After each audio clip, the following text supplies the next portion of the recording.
अंदर की बात यह है कि चाइना जो है पाकिस्तान से बहुत ही ज्यादा गुस्सा हो गया है। नालायकी की हद तो यह है कि अब उन्होंने चाइना जैसे दोस्त को भी नाराज कर दिया। अब इंडियन मीडिया को तो बहाना चाहिए, उसने तो आसमान सर पर उठा लिया है।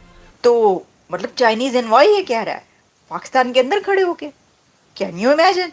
पाकिस्तान में तैनात चीनी सफीर का कहना है कि चीनियों की सिक्योरिटी के बगैर सीपैक नहीं चल सकता। इसे हम क्या कहें, दरार सी फील हो रही है जिस पर गैर जिम्मेदाराना बयानात से इज्तनाब का कहा जा रहा है। लेकिन इसहाक डार साहब का एक बयान कोट किया जा रहा है और दूसरी तरफ चीनी सफीर की तशवीश भी कोट की जा रही है। मैं जिक्र हो जाए पाकिस्तान चीन ताल्लुकात का, जिन्हें आज बज़ाहिर खासा धचका लगा है सिफारती सतह पे। नमस्कार दोस्तों, जय हिंद। दोस्तों, चाइना के पाकिस्तान में राजदूत जियांग जोदोंग वहाँ के विदेश मंत्री इशक डार की एक बात पर भड़क गए हैं कि चाइना को ज़्यादा फ़र्क नहीं पड़ता अगर चाइनीज़ नागरिक पाकिस्तान में मारे जाते हैं। जियांग जोदोंग ने भड़कते हुए कहा कि पाकिस्तान को इस मुगालते में नहीं रहना चाहिए और अगर पाकिस्तान को सीपैक से लगातार पैसा चाहिए तो उन्हें हमारे नागरिकों की सुरक्षा करनी होगी। इससे चिढ़ते हुए वहाँ के विदेश मंत्रालय की प्रवक्ता मुमताज़ बलूच ने कहा कि चाइना का ये बयान काफ़ी अनकंफर्टेबल है। इस बात से चाइना और भड़क गया है और पाकिस्तान को पनिश करने का मार्ग खोज रहा है। देखते हैं दोस्तों यह वीडियो।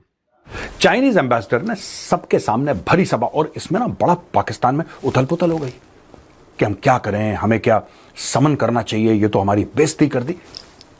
चाइना ने बेइज्जती करी इसलिए बुरा लग रहा है, वैसे पाकिस्तानियों को कभी बेइज्जती पे बुरा नहीं लगता। डॉक्टर जयशंकर हर रोज करते रहते हैं, दुनिया के और मुख्तलिफ मुल्क हर रोज पाकिस्तान की बेइज्जती करते हैं, कभी टस से मस नहीं हुआ पाकिस्तान। अब क्योंकि चीन ने कर दी वो भी पब्लिकली, तो बड़ा बुरा लग रहा है। अब इंडियन मीडिया को तो बहाना चाहिए, उसने तो आसमान सर पर उठा लिया है। इंडियन टीवी चैनल्स की स्क्रीन पर बैठे इनके तजियाकार इस वाक़े को पाकिस्तान की नाकामी करार दे रहे हैं।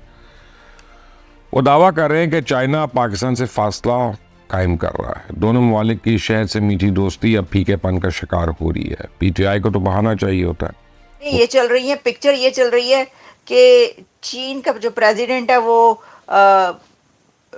इंडिया के प्राइम मिनिस्टर के सामने जो है वो हाथ जोड़ के खड़ा है, बात मान रहा है।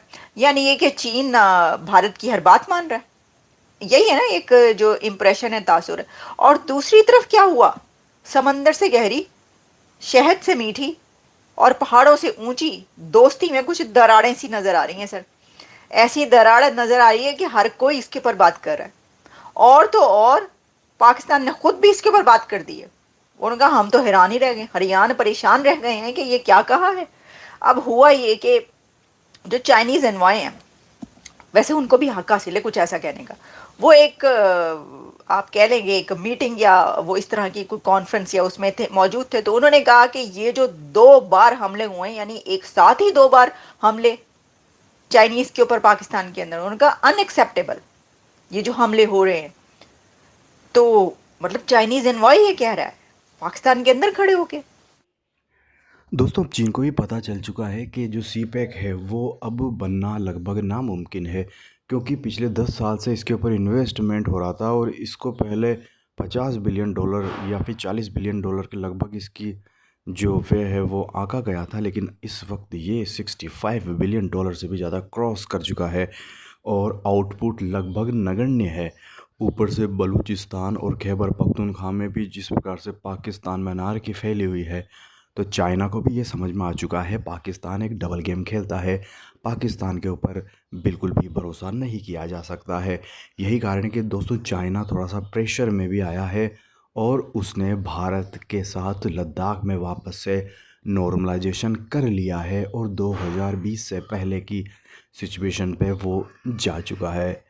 आपको दोस्तों पता होगा कि सीपैक जो है वैसे भी हमारे जो क्लेम वाला इलाका है गिलगित बाल्टिस्तान, उसमें से निकलता है और भारत लगातार इसको ऑब्जेक्ट कर रहा है। और चाइना और पाकिस्तान दोनों का ये आरोप भी है कि बलूच जो वहाँ के बागी हैं उनको भारत फंडेड कर रहा है।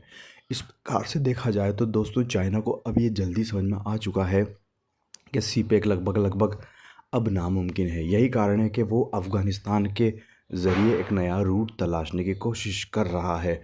वैसे भी दोस्तों ये सीपैक जो है ये जिस उद्देश्य के लिए बनाया गया था वो उद्देश्य बनना लगभग नामुमकिन था, क्योंकि किसी भी चीज़ की लागत ही उस चीज़ की वैल्यू के ऊपर डिपेंड करती है। और अगर ट्रक से आप पाकिस्तान से काशगर में कोई सामान भेजते हो तो उसकी लागत इतनी भी सस्ती नहीं होगी, क्योंकि जैसे ही वो हाई एल्टीट्यूड पे ट्रक पहुँचेंगे उनको ज़्यादा ईंधन की आवश्यकता होगी, क्योंकि वहाँ पर ऑक्सीजन कम है, तो वैसे ही उस चीज़ की लागत बढ़ जाएगी।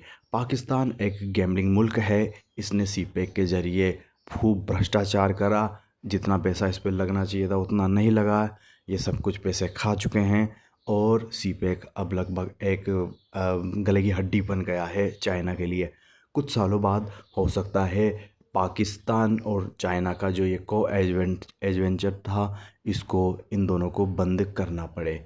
और दोस्तों कहीं ना कहीं इस पूरे एरिया में सब आपस में प्रॉक्सीज़ पे लगे हुए हैं। मणिपुर में जो अराजकता हमारे देश में फैली हुई है उसमें भी CIA और चाइना का हाथ बताया जा रहा है। तो ऐसे में भारत भी अगर बलूचिस्तान के ज़रिए चाइना को परेशान करता है तो इसमें कहीं आश्चर्य की बात नहीं होनी चाहिए। हालांकि भारत ने कभी ये क्लेम नहीं किया, ना ही ऐसे कोई सबूत मिले हैं। लेकिन दोस्तों पाकिस्तान की इस वक्त हालत बद से बदतर हो चुकी है और पाकिस्तान के अब भारत के सामने झुकने के अलावा और कोई रास्ता नहीं बचा है। जय हिंद दोस्तों, इस चैनल को सब्सक्राइब कीजिए। नमस्कार।